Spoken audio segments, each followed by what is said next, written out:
Bonjour à tous. Bienvenue. Merci de nous rejoindre. Nous avons une autre histoire nouvelle et intéressante à partager avec vous aujourd'hui. Commençons. Je m'appelle Lucas et voici l'histoire de comment j'ai appris, à mes dépens, que parfois la personne que vous aimez le plus peut vous tenir pour acquis jusqu'à ce qu'il soit trop tard. Sophie et moi nous sommes rencontrés au début de la vingtaine. À l'époque, nous étions inséparables. L'un de ces couples que les gens regardaient en disant « Oui, ils sont faits l'un pour l'autre ». Nous avions ce genre d'amour qui semblait facile, des balades nocturnes, des conversations profondes, juste deux personnes complètement perdues l'une dans l'autre. Quand nous nous sommes mariés, tout semblait parfait. Nous avions des rêves, de grands rêves, voyager, construire une vie ensemble, peut-être même fonder une famille plus tard, et pendant un temps, tout était parfait. Mais vous savez, la vie arrive, je construisais mon entreprise de toutes pièces, travaillant de longues heures, faisant des sacrifices, mais peu importe à quel point j'étais occupé, Sophie restait ma priorité. Je prenais du temps pour elle, que ce soit pour de petites surprises, des soirées en amoureux improvisés ou simplement pour discuter après une longue journée. Je m'assurais toujours qu'elle sache qu'elle comptait, et au début, elle l'appréciait. Elle était fière de moi, me soutenait et était ma plus grande cheerleader. Mais peu à peu, elle a commencé à changer. Au début, c'était de petites choses. Elle se plaignait de vouloir plus de temps pour elle, disant qu'elle avait besoin de se concentrer sur elle-même. Et honnêtement, j'étais d'accord avec ça. Nous avons tous besoin d'espace pour grandir. Mais ensuite, c'est devenu autre chose. Elle a commencé à parler de se mettre en priorité, et au début, je pensais qu'elle parlait de prendre soin d'elle, comme faire du sport, lire plus ou faire des choses qui la rendaient heureuse. Mais ce n'était pas ce qu'elle voulait dire. Ce qu'elle voulait vraiment, c'était faire ce qu'elle voulait. Peu importe l'impact sur notre mariage, elle a cessé de faire des efforts. Elle se fichait de nos projets, elle ne me demandait même plus comment s'était passée ma journée. Mais en même temps, elle s'attendait à ce que je continue à la traiter comme si elle était la personne la plus importante au monde. C'était comme si elle voulait tous les avantages du mariage sans avoir à être une épouse. Au début, je me suis dit que c'était juste une mauvaise passe. Tous les mariages ont leurs hauts et leurs bas. Non. Alors, j'ai fait ce que tout mari aimant ferait. J'ai redoublé d'efforts. J'évitais les conflits autant que possible. Si quelque chose me bouleversait, j'essayais d'abord d'en parler, mais si ça menait à une escalade plutôt qu'à une résolution, je ravalais ma frustration au lieu de me disputer. J'ai commencé à la surprendre avec des cadeaux, de petites choses que je savais qu'elle aimait, des fleurs, du parfum, même ce sac à main coûteux qu'elle convoitait depuis des mois, tout pour lui rappeler que je tenais toujours à elle, que j'étais toujours là, mais rien de tout cela n'a fait de différence. Elle me remerciait parfois, mais sans réelle émotion, pas d'excitation sincère, pas de reconnaissance. Juste un sourire à moitié convaincu avant qu'elle ne passe à autre chose. Généralement son téléphone, quand elle disait qu'elle avait besoin d'espace, qu'elle devait se retrouver... Au début, je ne l'ai pas remis en question. Je me suis dit, d'accord, peut-être qu'elle a juste besoin de réfléchir, alors je lui ai donné l'espace qu'elle demandait. J'ai arrêté d'essayer de la rapprocher de moi, je l'ai laissée sortir plus souvent, avoir ses soirées entre amis, faire ce qu'elle sentait nécessaire. Mais des mois plus tard, ça n'a rien changé. Elle devenait de plus en plus égocentrique, comme si elle était l'héroïne d'une histoire où j'étais juste un personnage secondaire, quelqu'un qui était là pour la servir, pas pour être aimé par elle. Elle a commencé à agir comme si elle méritait mieux, comme si rester avec moi était un compromis. Et je vais être honnête, ça faisait mal. J'ai vu la femme dont j'étais amoureux s'éloigner de plus en plus parce qu'elle s'était convaincue qu'elle pouvait trouver mieux que moi. Quand vous aimez quelqu'un qui ne vous valorise pas, ça vous perturbe, vous commencez à vous remettre en question.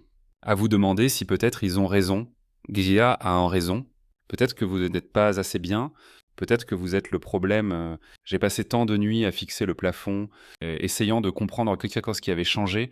Qu'avais-je fait de mal? Quand avais-je cessé d'être assez pour elle? Mais au fond, je connaissais déjà la vérité, et peu importe à quel point je l'aimais, je ne pouvais pas sauver quelqu'un qui ne voulait pas être sauvé. Je ne savais pas combien de temps je pourrais encore prétendre que tout allait bien, puis est arrivée cette nuit qui a tout changé. J'avais attendu pendant des heures, fixant l'horloge, écoutant le bruit des voitures qui passaient dehors. Ce n'était pas la première fois que Sophie rentrait tard, mais quelque chose dans cette nuit semblait différent. Quand j'ai enfin entendu la porte s'ouvrir, j'ai soupiré, essayant de calmer mes émotions. Je ne voulais pas me disputer, j'étais trop épuisé pour une autre dispute. Elle est entrée, titubant légèrement. L'odeur de l'alcool m'a frappé avant même que je ne me tourne pour la regarder. Elle m'a à peine remarqué, jetant son sac sur le canapé et enlevant ses chaussures. J'ai ravalé ma frustration et lui ai demandé Sophie, te rends-tu compte de ce que tu fais? C'est pas juste une question de rentrer tard. Tu me repousses, j'ai été patient, mais tu n'agis plus comme une femme mariée. Elle a levé les yeux au ciel, comme si je venais de lui dire la chose la plus ridicule du monde. Puis, avec un sourire paresseux, elle a ri. Oh, s'il te plaît, a-t-elle ricané? Tu penses que j'ai les besoins de toi? Tu crois vraiment que tu es si spécial? Plein d'hommes me veulent. Si tu pars, je te remplacerai le lendemain. J'ai senti ma poitrine se serrer, mais je n'ai rien laissé paraître. Elle n'avait pas fini, elle s'est redressée. J'en ai assez de vivre selon tes règles. J'en ai assez de vivre selon les règles de qui que ce soit. C'est ma vie, et ni toi ni la société ne me diront comment la vivre. Je suis dans mon air de petite fille maintenant.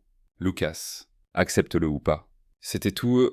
C'était le moment où j'ai su que je l'avais perdu, ou peut-être qu'elle m'avait perdu. Je n'ai pas discuté, je n'ai pas crié, je ne l'ai pas supplié de raisonner.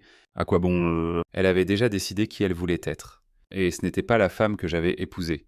Alors, j'ai fait la seule chose qu'il me restait à faire. Je l'ai laissé vivre la vie qu'elle voulait. Et je suis parti. Le lendemain matin, j'ai cherché et contacté le meilleur avocat spécialisé en divorce de la ville. Je n'avais pas envie de prolonger les choses ou de lui compliquer la vie. Je voulais juste une rupture nette. Le processus juridique a été rapide, comme nous n'avions pas d'enfants, et que je n'allais pas me battre pour des meubles ou des comptes bancaires communs. Tout s'est réglé sans trop d'aller-retour, peu m'importer ce qui était juste ou injuste. Je voulais juste en finir, je ne me suis même pas présenté à la réunion finale, j'ai laissé mon avocat tout gérer, et une fois les papiers signés, j'ai fait exactement ce que je m'étais promis.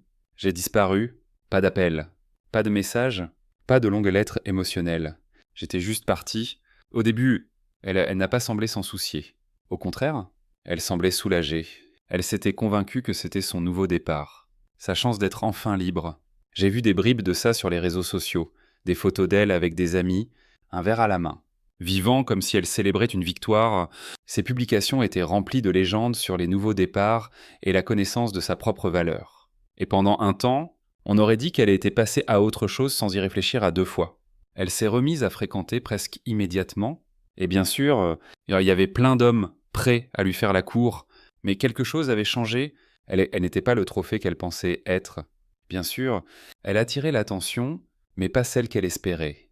Les hommes qui la poursuivaient ne cherchaient pas l'engagement, juste un bon moment, et ceux qui étaient prêts pour quelque chose de sérieux, ce n'était pas le genre d'homme qu'elle voulait, je n'étais pas là pour le voir de mes propres yeux. Mais j'ai entendu des choses, elle passait d'une relation à l'autre rapidement, sautant d'un homme à l'autre, sans jamais trouver quelque chose qui dure. On part un. Ils sont tous partis. L'attention dont elle se nourrissait autrefois a commencé à sembler vide et insignifiante. Lentement. La confiance qu'elle affichait autrefois a commencé à se fissurer. Pour la première fois, elle était seule, pas par choix, pas pour se découvrir, mais parce qu'elle avait repoussé la seule personne qui l'aimait vraiment. Comment le savais-je? Rappelez-vous, nous avions des amis communs qui parlaient encore avec elle. Et moi, je ne regardais pas en arrière. Après le divorce, j'avais un choix à faire. J'aurais pu me lancer dans une autre relation, chercher quelqu'un pour combler le vide. J'aurais pu me noyer dans des aventures sans lendemain, des distractions, des plaisirs temporaires, mais je savais que ce n'était pas la réponse, et ce n'était pas ce que je voulais. J'avais passé trop de temps à me perdre dans un mariage où j'étais invisible. Maintenant, il était temps de choisir moi. Alors, je l'ai fait, je me suis jeté dans mon entreprise pour me reconstruire. J'ai mis mon énergie à faire croître ce que j'avais bâti de toutes pièces, à le rendre plus fort. À l'élargir davantage, le travail n'était plus juste du travail. C'était un rappel que j'étais capable, que j'avais un but en dehors d'être le mari de quelqu'un. Lentement, j'ai commencé à avoir des résultats. Mon entreprise a décollé d'une manière que je n'avais jamais imaginée. Et pour la première fois depuis longtemps, j'avais l'impression de reprendre le contrôle de ma vie. En même temps, je me suis concentré sur ma santé, tant physique que mentale. Je suis allé à la salle de sport parce que je voulais me sentir fort à nouveau. J'ai commencé à faire attention à mieux manger, mieux dormir, et à prendre soin de moi d'une manière que j'avais négligée pendant des années. J'ai accepté que certaines personnes ne vous apprécieront jamais. Peu importe ce que vous donnez, j'ai refusé de me contenter de quelque chose qui n'apportait pas de réelle valeur à ma vie. Je n'allais pas laisser la solitude me pousser à retourner vers ce qui m'était familier ou à courir après des relations qui n'étaient pas faites pour moi. J'ai appris à être seul sans me sentir seul. Je suis devenu à l'aise avec ma propre compagnie. Quelque chose que je n'avais pas ressenti depuis longtemps, lentement. J'ai prospéré, et ça, plus que tout, était ma plus grande victoire. Cela faisait des années que je n'avais pas vu Sophie. Ce jour-là, je faisais juste des courses, prenant quelques affaires dans un grand magasin quand c'est arrivé. J'ai tourné un coin, et elle était là, Sophie, à quelques mètres, tenant un sac de courses, me regardant comme si elle avait vu un fantôme. Pendant une seconde, j'ai presque eu du mal à la reconnaître. Elle était toujours belle. Elle prenait toujours soin de son apparence. Ses yeux m'ont scruté. Lucas. Elle a enfin parlé. Sa voix incertaine, presque hésitante. J'ai hoché la tête, offrant un sourire poli. Salut, Sophie. Ça fait un bail. Elle a laissé échapper un rire nerveux, repoussant une mèche de cheveux derrière son oreille. Waouh, t'as l'air différent. J'ai haussé les épaules. Ouais, la vie va bien? Elle a commencé à poser des questions, essayant de maintenir la conversation. Comment vas-tu? Qu'est-ce que tu fais? J'ai répondu de manière décontractée, sans jamais trop en dire. Gardant les choses légères, je n'étais pas impoli. Mais je ne lui donnais pas non plus ce qu'elle espérait. Je n'avais aucune idée de ce qui lui passait par la tête. Après quelques minutes de bavardage, elle a souri. Peut-être qu'on pourrait se retrouver un jour. J'ai souri en retour. Ouais, peut-être. Je savais que ça n'arriverait pas. Ce chapitre de ma vie était clos. Quelques jours après cette rencontre, elle m'a contacté. Ça a commencé par un simple message. Un de ces messages décontractés. Salut. C'était sympa de te voir l'autre jour. J'ai hésité avant de répondre, mes doigts survolant le clavier.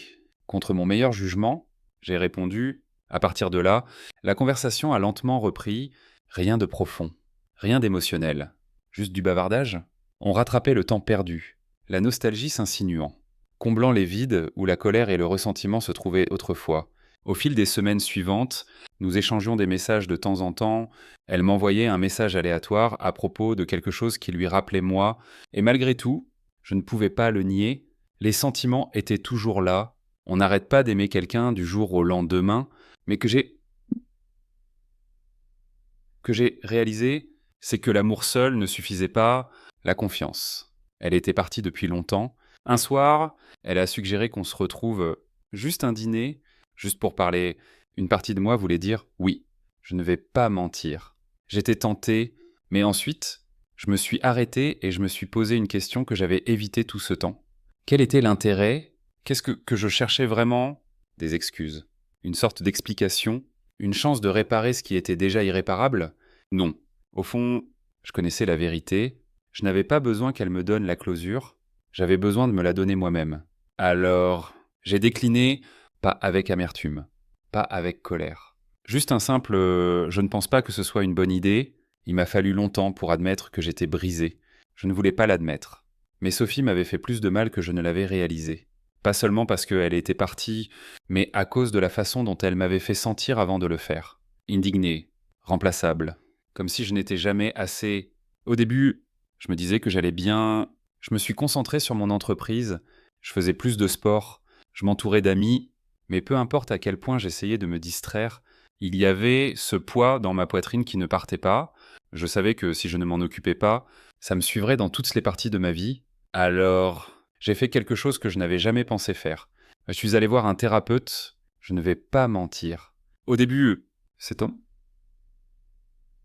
bizarre. Être assis là, parler à un étranger de tout ce que j'avais passé des années à enfouir, mais semaine après semaine. J'ai commencé à voir les choses plus clairement. Je n'étais pas stupide d'avoir aimé Sophie. Je n'étais pas faible d'avoir essayé de sauver mon mariage. J'étais juste un homme qui avait donné son cœur à la mauvaise personne, et ce n'était pas mon échec. C'était juste une leçon que je devais apprendre. La guérison n'a pas été instantanée. Ce n'était pas une question de se réveiller un jour et de se sentir soudainement libre. C'était à propos des petits moments. Alors, j'ai coupé tous les ponts avec Sophie. Plus de messages, plus de bavardage, plus de « et si ?» Et j'ai décidé que mon histoire avec elle était terminée. Avant de supprimer son numéro, j'ai envoyé un dernier message. Pas par colère, pas par rancune. Juste la vérité. Je te souhaite le meilleur. En repensant à tout ça, je pensais autrefois que la seule façon de surmonter quelqu'un qui vous a fait du mal était de se venger, de leur prouver qu'ils avaient perdu quelque chose de précieux, mais j'ai réalisé quelque chose en chemin. La vengeance est une perte d'énergie. Parfois, la meilleure vengeance n'est pas la vengeance du tout. C'est simplement passer à autre chose. Devenir la meilleure version de soi-même et les laisser regarder de loin, et ça, mes amis, C'est exactement ce que j'ai fait. Voilà pour l'histoire d'aujourd'hui.